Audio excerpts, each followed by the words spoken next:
Hi guys! Welcome to my YouTube channel po. New day, new video po tayo ngayon. Pag-usapan pa rin po natin ay tungkol pa rin po sa February 2026 monthly pension po ng ating mga SSS pensioners po. Ang pinag-uusapan po natin dito, syempre po, ay ang ating mga first batch po. Ayan po. Ang normal crediting po ng ating mga first batch po ay every first of the month, which is February 1. Dahil nga po February 1 ay Sunday, mamumove po siya ng Friday, which is January 30 po. Ngayon may mga bangko po tayo na maaga pong nagre-release ng inyong mga pension.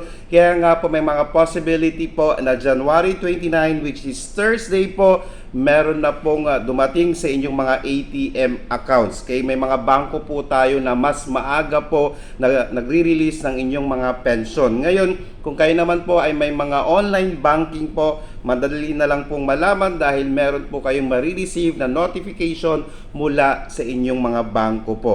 Kaya sa ating mga SSS pensioners po, pwede po nating i-check ng January 29 ng hapon or kinagabihan po nito. Wag po tayong sobrang aga na mag-check by January 29 po. Pwede po natin i-check ito by hapon or gabi po, and then pwede naman na po natin i-withdraw by January 30 po.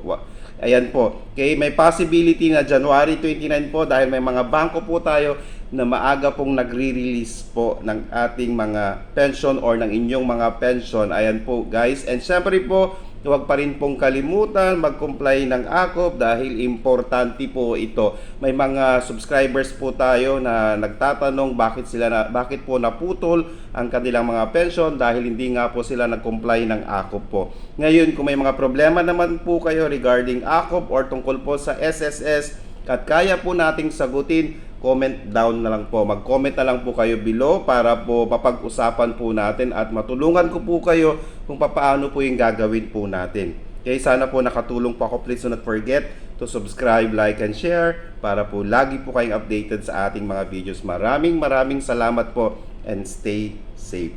Bye-bye!